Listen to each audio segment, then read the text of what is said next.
আমিও চলে যাচ্ছি সবার মতন আমার একটা স্বপ্ন পূরণের উদ্দেশ্যে।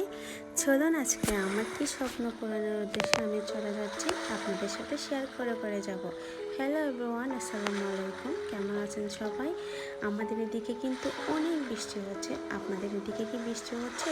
কোন কোন জেলায় বৃষ্টি হচ্ছে কমেন্ট করে যাবেন।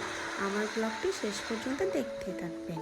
আমাদের এদিকে অনেক ঘরবাড়ি পানির নিচে ডুবে আছে, দেখতেই পাচ্ছেন। আমি পানিতে ভিজে পা ভিজিয়ে যাচ্ছি। ভালোই কিন্তু অনেক লাগতেছে, তারপরে কিন্তু আনজি লাগতেছে, কারণ পানিতে ভিজে যাচ্ছে, কাপড় ভিজে যাচ্ছে। আপনারাও কি আমার মতো এরকম ভিজে রাস্তা পার হতে পারেন? আপনাদের জেলায় বৃষ্টি হলে আমার কিন্তু অনেক ভালো লাগে। এদিকে হাঁটতে হাঁটতে চলে আসলাম। আমার আম্মু ভাবি একসাথে একটা গাড়ি পেয়ে গেলাম, উঠে গেলাম। আমরা চলে যাচ্ছি এভাবে আস্তে আস্তে হাঁটতে হাঁটতে চলে যাচ্ছি স্বপ্ন পূরণের উদ্দেশ্যে।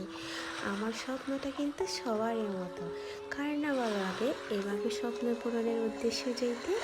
আমারও কিন্তু অনেক ভালো লাগে। আজকের ওয়েদারটা কিন্তু অনেক সুন্দর, অনেক সুন্দর ভিউ দেখা যাচ্ছে।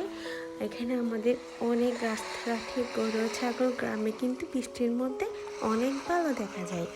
এভাবে কিন্তু আমরা গাড়িতে বৃষ্টিতে এইরকম ওয়েদারে যাইতে অনেক ভালোবাসি।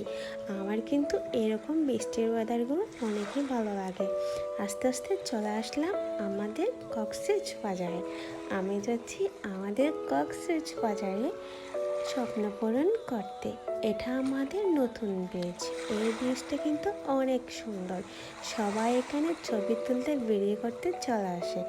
আমি একটু ডং করে নিয়েছিলাম বৃষ্টিতে ভিজিয়ে।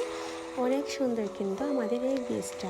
এদের দিকে আমি কিন্তু হাত বের করে বৃষ্টিতে মোবাইল ভিজিয়ে একটু ডং করে নিয়েছিলাম। দেখতে দেখতে চলে আসলাম আমার স্বপ্ন পূরণের গন্তব্যে।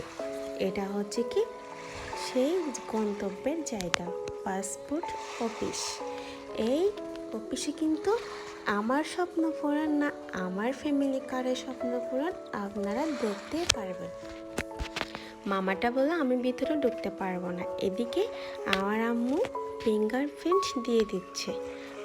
আলহামদুলিল্লাহ, এই যে আমার আম্মু পাসপোর্ট পেয়ে গেছে। আমি আর আমার বাড়ির ভাবি কাড়াকাড়ি করতে শুরু করে দিলাম। অনেক সুন্দর লাগতেছে। আমার আম্মুকে বললাম একটু তুমি স্টাইল করো, একটু পোজ নাও। আমার কিন্তু অনেক ভালো লাগতেছে আমার আম্মুর পাসপোর্টটা আমার হাতে পেয়ে। দেখলেন আমার স্বপ্ন পূরণ মানে আমার ফ্যামিলির স্বপ্ন পূরণ। এদিকে কিন্তু আমার ভাবিরটাও পেয়ে গেল। ভাবিকে বললাম একটু হেঁটে আসো। আমি আর একটু ঢং করে নিলাম, 2টা পাসপোর্ট হাতে নিয়ে, যেন সব পাসপোর্টে আমারই হয়ে গেছে। ভালো থাকবেন সবাই। আজকে ব্লগটা এখানে, আল্লাহ হাফেজ।